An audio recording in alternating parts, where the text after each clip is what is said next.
बिस्मिल्लाहिर्रहमानिर्रहीम। अस्सलाम वालेकुम नाज़रीन, लाइव डॉक्टर शाहिद मसूद के साथ मैं हूं नायरा अली।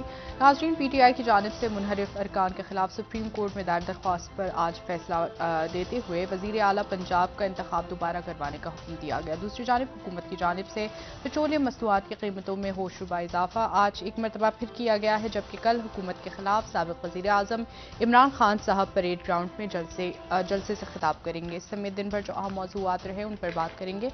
हमारे साथ स्टूडियो में मौजूद हैं डॉक्टर शाहिद मसूद। अस्सलाम वालेकुम डॉक्टर साहब। सर, जो आज सुप्रीम कोर्ट में फैसला आया उसके बाद आप क्या समझते हैं कि हुकूमत के लिए मजीद चैलेंजेस पैदा होने जा रहे हैं? इमरान खान साहब की सियासत किस तरफ जा रही है और क्या हुकूमत इन तमाम तर चैलेंजेस से निकल पाएगी? वक्त का ज़िया। अच्छा। और मैं जो रोज़ जुमला दोहराता हूँ उसको फिर दोहरा रहा हूँ आज बदकिस्मती के साथ, लेकिन चूंकि हालात ख़राबी की तरफ जा रहे हैं इसलिए ये जुमला इन दिनों दोहराना ज़रूरी है। और जब मैं कह रहा हूँ ख़राबी की तरफ जा रहे हैं तो मैं अगले चंद रोज़ जिसमें अफरा तफरी, बेचैनी, आवाम का रद्द अमल, जो अभी महंगाई के का रात गए फिर दोबारा एक पहाड़ गिरा है, और 250 रुपये पेट्रोल और 274 के करीब जो है वो डीज़ल, और उसके नताइज अभी बिजली के बिल, बाकी मामलात, और कौन कौन से टैक्सेस, अभी लोगों को समझ नहीं आया। और वहाँ जो मैंने आपसे पहले भी बात की, दोबारा दोहरा रहा हूँ कि अभी आईएमएफ की तरफ से डू मोर कंप्लीट नहीं हुआ, अभी डू मोर रहता है अधूरा, अभी अधूरा डू मोर आया हुआ है। अभी वो क्या आखिर में उनकी तरफ से लेटर आते हैं, क्या शराइत होती हैं, क्या वो हमें नहीं पता। तो ये इश्यूज़ हैं जो कि रियासत के और आवाम के इश्यूज़ हैं। अब आ जाएं आज का तमाम रोज़, तमाम दिन आज का एक लाहासिल सी एक्सरसाइज जिसमें वो कह रहे हैं हम जीत गए, वो कह रहे हैं हम जीत गए, वो जीत जाएं वो जीत जाएं, इसका कोई आवाम से कोई ताल्लुक नहीं। मतलब परवेज़ इलाही साहब वज़ीर आला बन जाएंगे या हमजा शहबाज बन जाएंगे, तो परवेज़ इलाही साहब को तो हमजा शहबाज साहब खुद ऑफ़र कर चुके थे पहले, तो वो तो आखिरी मिनट के बाद उधर गए थे। तो उससे क्या क्या कोई तब्दीली है पंजाब में आज? उधर से उधर लोग उधर, ये जो है ये ऐसे ही है बस, जिसे कहते हैं ना कि एक हवा में झूलता हुआ निज़ाम है, सिस्टम है, और इसमें क्या, ये बहुत ज़्यादा दिनों तक का मेहमान भी नहीं है। और ये शहबाज शरीफ साहब को इस बात का इल्म होना चाहिए। कल इमरान खान साहब ने एक तकरीब में वो शरीक थे जहाँ पे कुछ मीडिया के हमारे बड़े अहम शख्सियात ने भी खिताब किया, और अयाज अमीर साहब ने ख़ास तौर पे जो बात की, तो उसके बाद अयाज अमीर साहब थे, शमशाद साहब थे, बाकी हमारे मीडिया से शख्सियात थी। लेकिन जो इमरान खान साहब ने बात की और वो 2-3 दफ़ा कह चुके हैं इस बात को, तो यहाँ पे मैं थोड़ी सी वजाहत और उनको याद दहानी की गुस्ताखी करता हूँ। पहली बात तो ये कहते हैं कि मुझे इस बात पे यकीन ही नहीं आया, कि ये यकीन ही नहीं आता था कि ये शहबाज शरीफ भी आ सकते हैं। अब वो कौन था जो इनको बार बार कहता था कि शहबाज शरीफ पे नजर रखें? देखें, एक अजीब बात है। मैं यहां पर ये ऑन रिकॉर्ड जो बातें मीडिया पे कह रहा हूं, उससे हटके भी तो कोई बात इमरान खान साहब से हुई होगी ना। यानी इमरान खान साहब ये कहते हैं कि मुझे यकीन ही नहीं आया कि शहबाज शरीफ साहब को बना देंगे। और मैं इमरान खान साहब से अलहदगी को तो छोड़ दें, यहां मीडिया पे कोई 500 दफा कह चुका हूं कि शहबाज शरीफ साहब पे मैंने ये तो नहीं कहा कि इस पे नजर रखें, उस पे नजर रखें, साद रफीक साहब पे नजर रखें या नवाज शरीफ साहब पे नजर रखें, उस पे मैं कहा शहबाज शरीफ में नजर रखें। और मैं उस वक्त कह रहा हूं जब वो जेल में, और उस ड्यूरेशन को लंबा सा लग गया बस। और ड्यूरेशन कम थी, अगर कोविड ना आता तो ये ड्यूरेशन कम थी, ये खिंच गया इसलिए मामला के बीच में कोविड आ गया। और जब मैंने कहा कि शहबाज शरीफ साहब को बुलवाया गया है बाहर से कि वो पंजाब में कोविड के दिनों के मामलात को देखें जी, तो उस वक्त भी खान साहब इस बात को मानने को ही नहीं तैयार थे। यानी मैं अब आप देखें ना कि मतलब अब क्या का, और आपको पता है उस्मान बुज़दार साहब की जो फैमिली है, वो फैमिली उस्मान बुज़दार साहब की भाई, वो इस वक्त नवाज शरीफ साहब और शहबाज शरीफ साहब की कंपेयरिंग कर रहे हैं। अच्छा, तो एक बात तो ये है कि इमरान खान साहब को यकीन नहीं आया इस बात पे, वो उन्होंने सोचा ही नहीं कि यार ऐसा हो भी सकता है। अब ये कितनी अजीब सी बात है। मैं कह रहा हूं कि खान साहब जरा नजर रखें। अच्छा, नजर रखें उसको, वो तो प्राइवेटली छोड़ दें, पब्लिकली यहां पर लोगों के सामने शो में। दूसरी बात जो एयाज अमीर साहब की तकरीर की बड़ी इंटरेस्टिंग थी, उन्होंने कहा कि जी आप ये पीछे से जो तस्वीरें आपने लगाई हुई हैं, ये अल्लामा इकबाल और कायद आजम की, इनको आप उतार दें और यहां पे आप जरा प्रॉपर्टी डीलर्स के नाम की तस्वीरें लगा दें। उसके ऊपर आज जो है वो इमरान खान साहब ने भी सुना और उसको ये बात जाहिर है सुनी, उन्होंने तनकीद सुनी। तो कौन से प्रॉपर्टी डीलर्स, कौन से प्रॉपर्टी डीलर? यानी बात या तो तरदीद करें ना, यानी आप तस्वुर, इमरान खान साहब तस्वुर कोई शख्स कर सकता है कि इमरान खान साहब जिनका, अच्छा ये सेटअप बनाया, अब ये जो बात है जिसको मैं अनहोली अलायंस कहता रहा, मैंने इनको कहा, यहां शो में भी कहा अनहोली अलायंस है आपका पीपल्स पार्टी के साथ, अनहोली अलायंस है ये जो हुकूमत है, अनहोली अलायंस है, क्योंकि आपके तमाम लोगों का टारगेट जो है वो होता है, वो नवाज शरीफ होते हैं, क्योंकि अनहोली अलायंस है आपका पीपल्स पार्टी के साथ। जैसे इस वक्त इस वक्त भी अनहोली अलायंस है, आई रिपीट, इस वक्त भी शहबाज शरीफ साहब का और जरदारी साहब का अनहोली अलायंस है, जो किसी भी वक्त शहबाज शरीफ साहब को समझ में आ जाएगा और मुस्लिम लीग नून को कि क्या हुआ है उनके साथ, अचानक समझ में आएगा उनको, यह समझ में आ रहा होगा इस वक्त। इसी तरह से वो अनहोली अलायंस था जिसमें वो कभी कभी बात कर देते, बिलावल की कोई बात कर दी या कोई इस तरह के जुमला इस्तेमाल, वह अनहोली अलायंस था।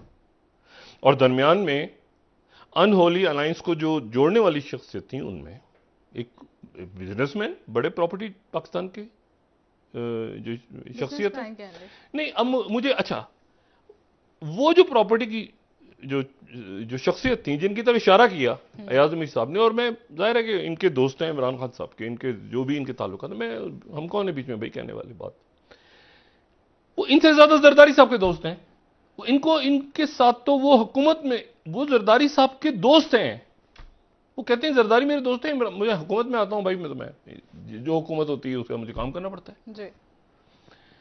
और कई बार ऐसा हुआ, कई बार ऑन रिकॉर्ड में बता रहा हूं आज, कि खान साहब को बात समझाने के लिए मुझे उन शख्सियत से बात करनी पड़ी कि जी आप जरा इमरान खान साहब को समझाएं, ये इस तरह ना करें, ऐसे करें। तो खान साहब उनकी बात सुनते थे ज्यादा। और उनका प्रोजेक्ट था वो 1 लाख घर, वो जिसका जिक्र किया है एयाज अमीर साहब ने, 1 लाख घर प्रोजेक्ट ही उनका था, ये प्रोजेक्ट उनका प्रोजेक्ट था। बात यह है कि, लेकिन फिर वो बात जो की, फिर एयाज अमीर साहब ने बात अच्छी कही कि जी ऑप्शंस हमारे पास जो हैं वो आप ही हैं, और उम्मीद करते हैं कि आप चे गुवेरा बनेंगे।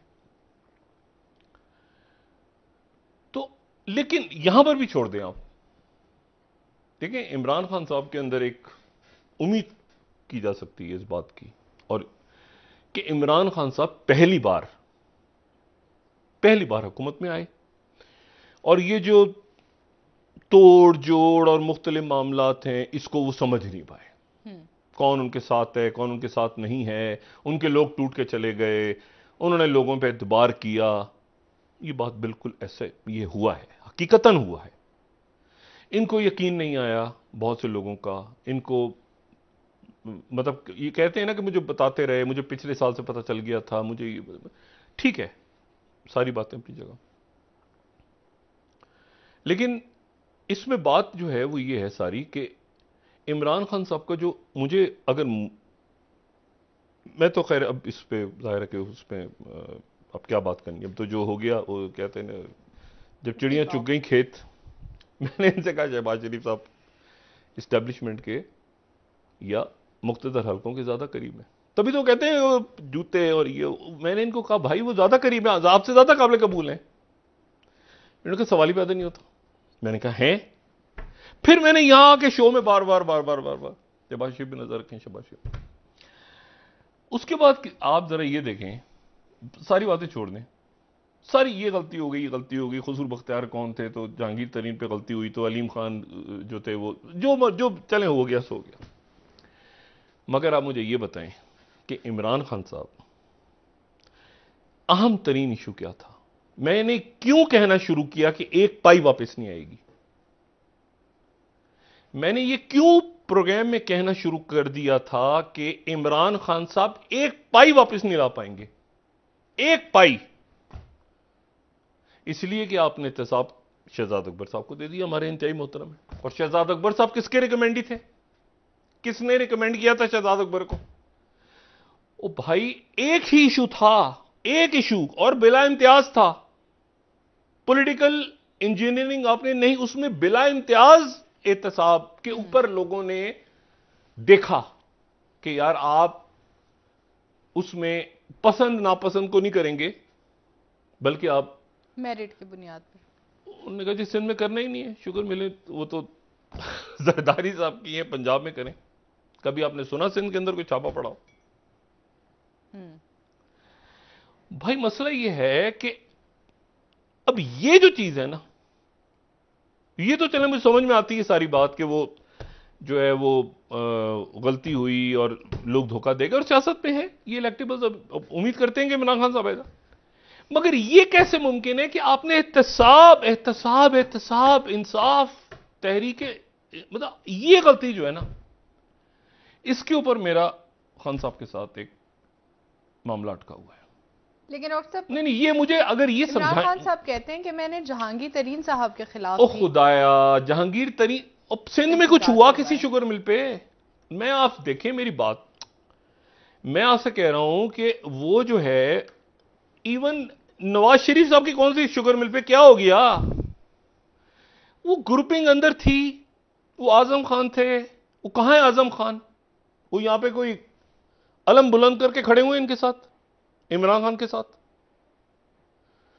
वो दरबारी साजिशें हो रही थी, उसको वो उन्होंने शिकायत की जाके जहांगीर तरीन की, वो उनको ये कर दिया वो कर, ये अंदर दरबारी साजिशें ख्वाम में जो है इन्होंने अपने जो करीबी इनके लोग थे उनकी जो है वो कुछ तो गए ना, कुछ तो बिक गए, ये हुआ फलां हुआ। मगर आप ये कहें कि अलीम खान बिक गए, तो ये क्या फजूल बात है? अलीम खान तो अच्छी खासी यानी एक मालदार शख्स है, कारोबारी शख्स है, वो कैसे बिकेंगे? कुछ तो बिके ना, कुछ तो वो शेख रशीद भी कहते हैं ये चले बिक गए होंगे। भाई जहांगीर तरीन तो नाराज हुए ना आपसे, और अलीम खान नाराज हुए, तो आप जो हैं वो तो शुगर मिले तो पूरे पाकिस्तान में थी।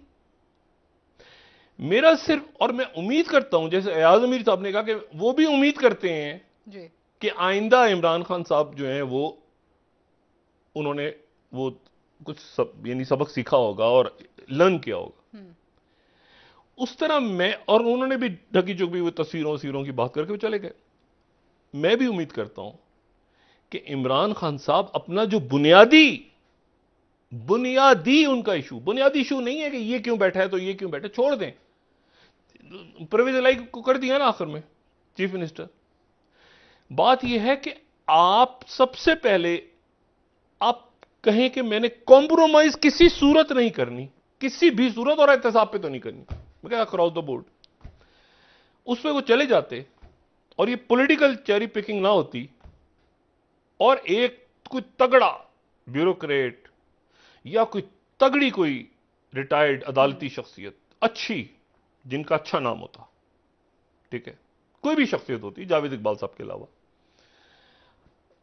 और या फिर ये कि कोई रिटायर्ड आर्मी ऑफिसर अच्छी साख, या कोई ब्यूरोक्रेट, या कोई पब्लिक सेक्टर में से आम किसी को लगाते एहतसाब का, और एहतसाब पे लोगों का इत्मीनान बहाल होता।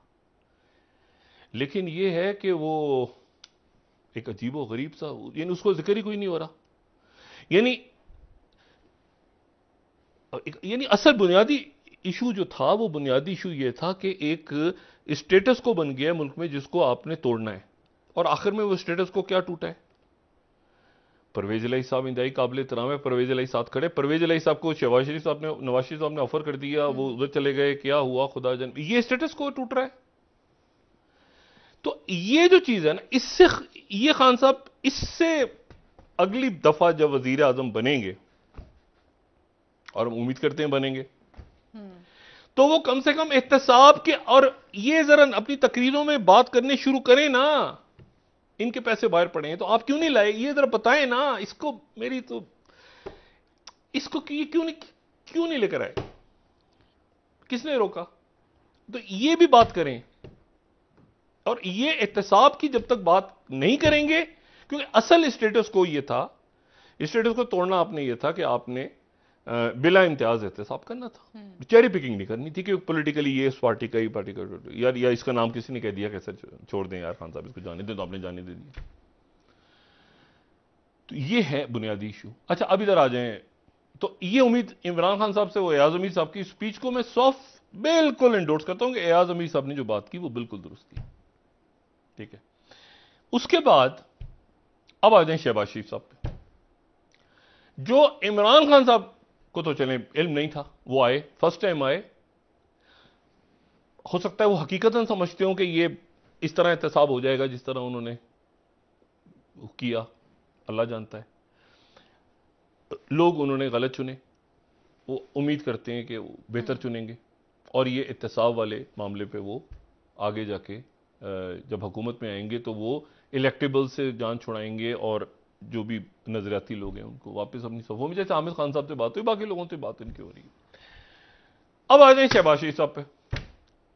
इमरान खान साहब से, क्योंकि उस सेटअप के अंदर भी तो खाका जरदारी साहब ने बनाया था ना, उस सेटअप का खाका जरदारी साहब ने बनाया था। इसको माने ना, इस बात जब तक बुनियादी बात नहीं मानेंगे ना खान साहब जी, कि उस सेटअप का बुनियादी खाके में जरदारी साहब थे, ठीक है। और वो जो कॉल आखिर में वो जरदारी साहब मेन उसमें जिसे कहते हैं ना कि बीमा पॉलिसी, जब जरदारी साहब हटे पीछे तो स्टार्ट हुआ काम, ठीक है।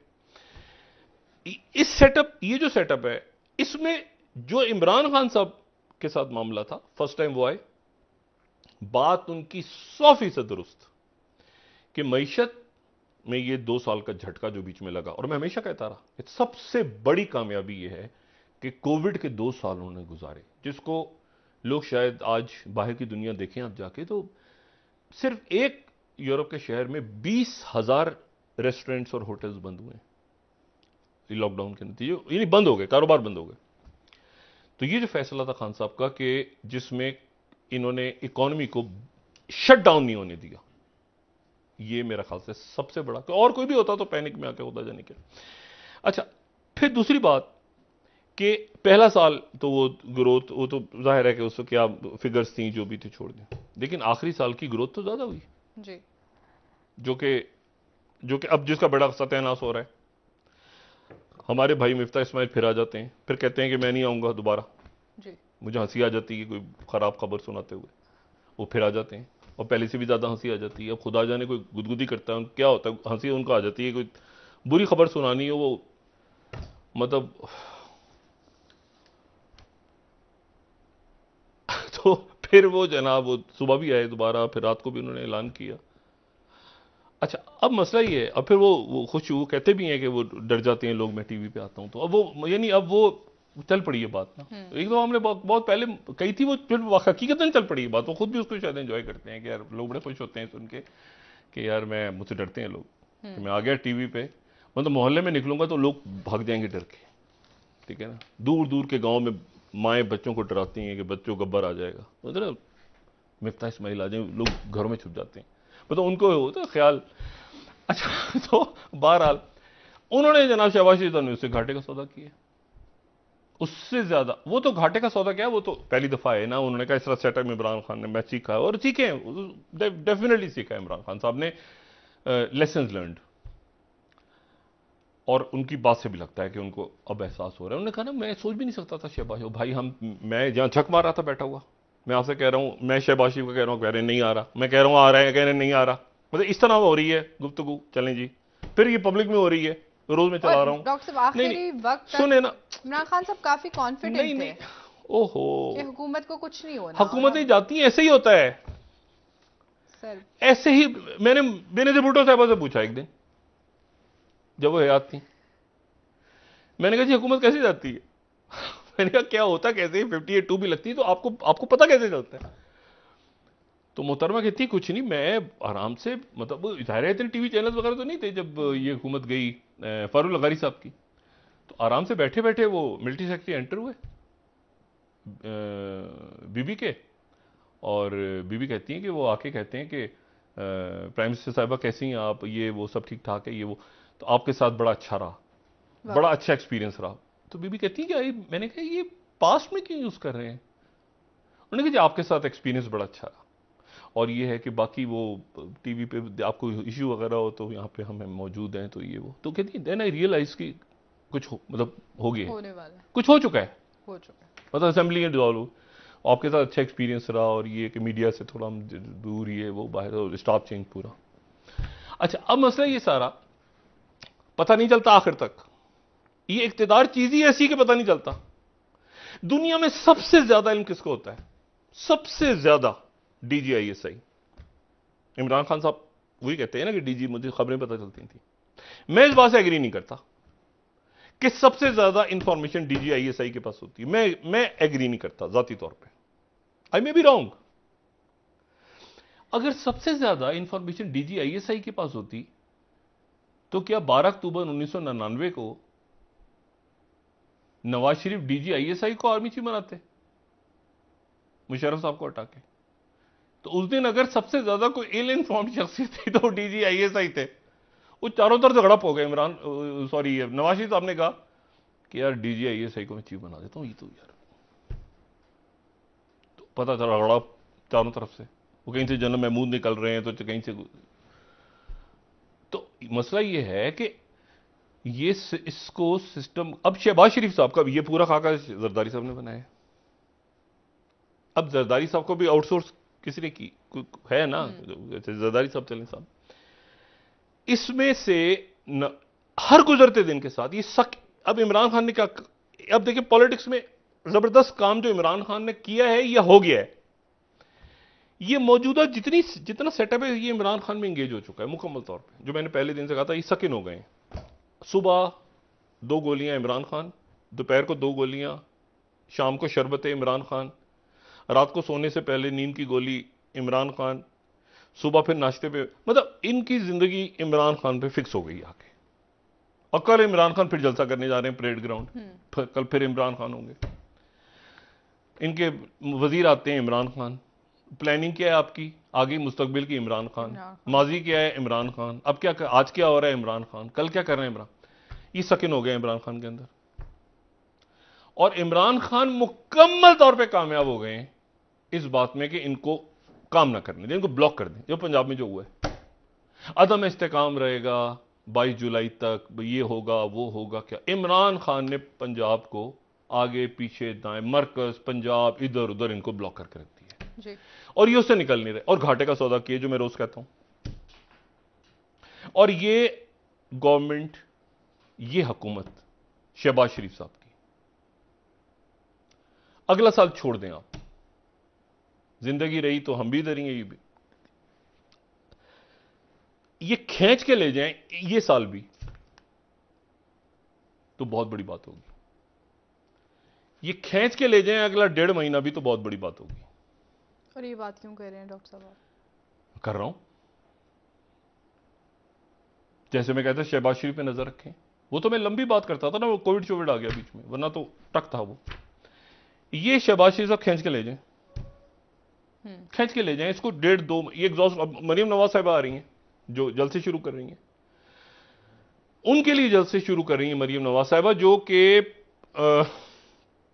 अब कितनी अजीब बात है, यानी जो लोग PTI से इधर आए हैं उनके लिए मरियम नवाज साहिबा अपना मुनहरिफ फराकी, नाम कैसे रखा है मुनहरिफ फराकी, और मरियम नवाज साहिबा की जिम्मेदारी लगाई है, जिनका इस पूरे सिस्टम में कोई स्टेक नहीं है।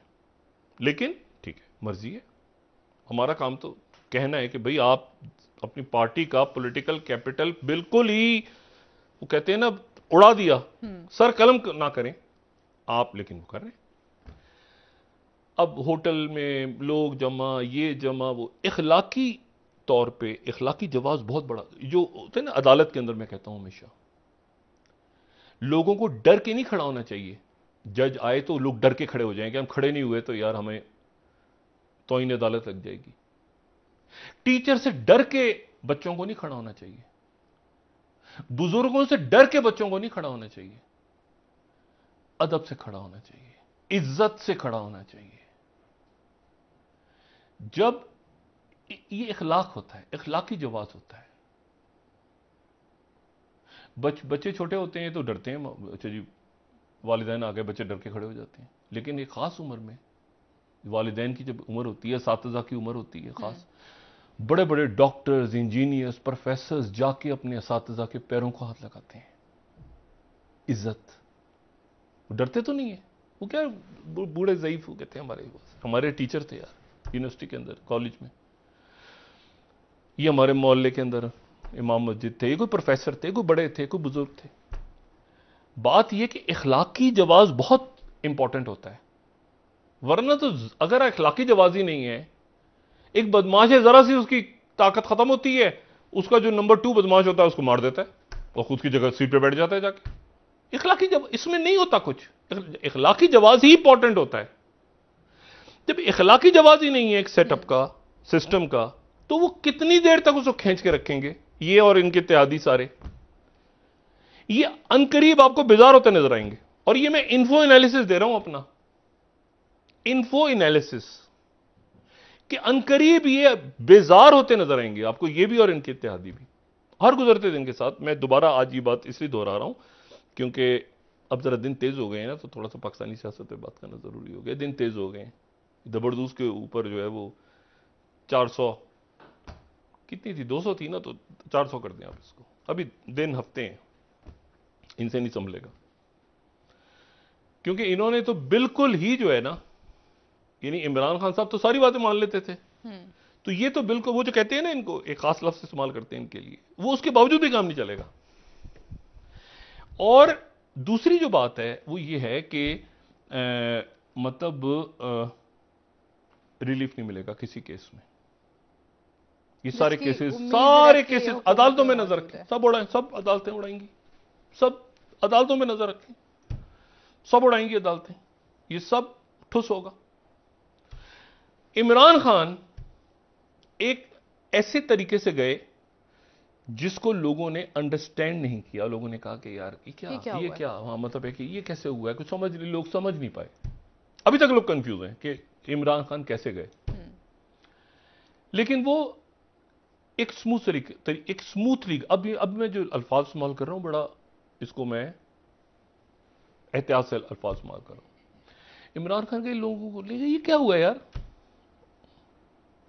लेकिन ये जब जाएंगे ना, ये जो प्रोसेस स्टार्ट है, जाने का प्रोसेस स्टार्ट है, तो उसमें गंद है, उसमें गंद, यानी गलाजत, निजाम अपना गंद, लोग चीख रहे कि क्या क्या लगा हुआ है, जैसे आज सारा दिन होता रहा है ना। ये ऐसे और आपको वाकयात नजर आएंगे, क्या है, क्या कर क्या रहे हैं, क्या हो रहा है, क्या हो रहा है, क्या हो रहा है, करते करते करते इत्यादि, इधर एक उधर एक इधर उधर। और ये जो है ये इनसे चल नहीं पाएगा शहबाज शरीफ साहब से। महंगाई issues, law and order, security, foreign policy, आगे दाएं बाएं, ये इश्यूज इनके लिए खड़े होंगे। अब इस पूरे खेल में आप ये ज़हन में रखें कि लाइंस ड्रॉ हो गई, 2 लाइंस, यानी एक लाइन तो बड़ी क्लैरिटी के साथ ड्रॉ हुई, और वो लाइन ये थी कि नेटो ने स्ट्रेटेजिक कंपेटिटर चाइना को बना दिया अपना, जिस पे चाइना ने सख्त रिएक्ट किया। दूसरा ये हुआ कि एक जजीरा है जिसको कहते हैं स्नेक आइलैंड। ये स्नेक आइलैंड जो है, ये एक जजीरा है जो कि, यानी उसको तारीख में शायद लोगों ने वो फिल्म देखी हो कि ट्रॉय का, ट्रोजन हॉर्स, जहां पे वो जो है वो एक्लिस, ठीक है ना, उसने हेक्टर को मारा था, प्रिंस हेक्टर को किले के बाहर। तो वो एक्लिस जो शहजादा था, उसकी एक्लिस हील उसमें आखिर में एडी के पास, एक्लिस टेंडन भी मेडिकल में कहते हैं वो एक्लिस। तो एक्लिस का इस जो ये जो स्नेक आइलैंड है, ये यूक्रेन से कोई 35 किलोमीटर दूर, यहां पर कहते हैं कि एक्लिस यहां के मरा था।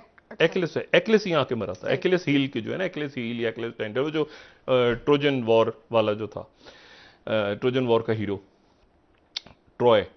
तो वो यहां पर उसकी डेथ हुई थी, यहां टेंपल बना, तो टेंपल के ऊपर फिर वो जंगें होती रही, बाद में जर्मन्स, रशियंस, कभी ग्रीक्स आ गए, कभी ये वो सारा। तो ये इस आइलैंड की स्ट्रेटेजिक इंपॉर्टेंट, थोड़ी छोटी चट्टानें इसकी स्ट्रेटेजिक इंपॉर्टेंट। यहां पर यूक्रेन आ गया वापस। रशिया ने 24 तारीख को, 24 फरवरी को जंग शुरू हुई तो उसको ले लिया था, अब ये वापस यहां पे लेकिन लड़ाई हो रही है, ओडिशा आगे पीछे था। कुछ लोगों का कहना यह है कि ये रशिया ने खुद दी है। अच्छा। क्योंकि उसके नतीजे में जो गंदम की सप्लाई पूरी दुनिया में रुक गई थी वो खुल गई है। और G7 के इजलास में, जो G7 का इजलास था, अगर उसकी हम स्टेटमेंट देखें रिलीफ वेब छठी हमारी, तो G7 ने ग्लोबल फूड सिक्योरिटी के ऊपर एक स्टेटमेंट जारी की थी कि रशिया जो है वो दुनिया की सप्लाई को, गंदम की सप्लाई को बंद कर रहा है। लेकिन उन्होंने, कुछ लोग ये कह रहे हैं कि ये देखें, उन्होंने 2 लोगों से टेलीफोन पे बात हुई है, सॉरी एक से तो मुलाकात हुई है उनकी, और मुलाकात उनकी हुई है इंडोनेशिया के जोकोवी से। जोकोवी जो कि इंडोनेशिया के प्रेसिडेंट, और जोकोवी से उनकी मुलाकात हुई है, टेलीफोन पे बात हुई है मोदी से, प्राइम मिनिस्टर मोदी से। दोनों से प्रेसिडेंट पुतिन ने कहा है कि हम दुनिया के जो गंदम को बहरान नहीं पैदा होने। इंडोनेशिया के सदर, कौन सा इंडोनेशिया, जो कि जिसके सदर को G7 में बुलाया था जर्मनी में, और उसके बाद वो यूक्रेन गए और मॉस्को गए। और इंडोनेशिया इसलिए इंपॉर्टेंट मुल्क है, हमारा ब्रादर मुल्क इंपॉर्टेंट, कि अगर आप सिर्फ नक्शा देख लें तो ये इंडियन ओशन और आपका जो पैसिफिक ओशन के दरमियान में, और ओशियाना, ये दरमियान में इंडोनेशिया 17,000 जजायर पे है, जावा और ये और सारा। और दुनिया के सबसे ज्यादा मुसलमान इंडोनेशिया में रहते हैं। दुनिया का आबादी के लिहाज से चौथा बड़ा मुल्क है इंडोनेशिया। बड़ा मुल्क है, बड़ा मुल्क, और जजायर हैं। दुनिया का सबसे बड़ा जजीरा मुल्क है, यानी आइलैंड इंडोनेशिया। और 87% लोग मुसलमान हैं और शाफई हैं। अच्छा। यानी इमाम शाफई रहमतुल्लाह अलैह के उनके मसलक को मानते हैं। और इमाम शाफई जो कि इमाम मालिक रहमतुल्लाह अलैह के शागिर्द थे, फलस्तीन से ताल्लुक था, लेकिन मिस्र में और हिजाज में, मक्का मदीना में उन्होंने जिंदगी का बड़ा अरसा गुजारा, तो शाफई हैं। ये जितने इलाके हैं ना, फिलिपीन, आपको फिलिपीन में मुसलमान मिलेंगे, आपको इंडोनेशिया में मुसलमान मिलेंगे, आपको केरला में मुसलमान मिलेंगे, आपको सिंगापुर में, ये जितने मुसलमान आपको यहां मिलेंगे ना, ईस्ट एशिया की तरफ, यानी साउथ ईस्ट एशिया कर दें या ईस्ट एशिया, जो भी, ये आपको शाफई मिलेंगे। यानी इमाम शाफी के मानने वाले, यानी इमाम शाफी के पैरों, सुन्नी इमाम शाफी, हनफी नहीं। ये थोड़ा सा इंपॉर्टेंट बात ये है, क्योंकि आगे जाके कभी हम डिस्कस करेंगे शाफी दुनिया में, और केरला, इंडिया का केरला, सिंगापुर, ये जितना कोस्टल एरियाज हैं ये शाफी है। अच्छा, एनीवे सर ब्रेक का वक्त हुआ, यही से कंटिन्यू कर लेते हैं। इंडोनेशिया के हालात पर आपसे बात करते हैं नाज़रीन। इंडोनेशिया इंपॉर्टेंट है, मुसलमान मुल्क है ना, दुनिया का सबसे बड़ा। अब वो पुतिन से मिला है, उनका प्रेसिडेंट। ठीक है, इस मुलाकात पर आपसे जानेंगे नाज़रीन। एक ब्रेक ले लेते हैं, हमारे साथ रहिएगा।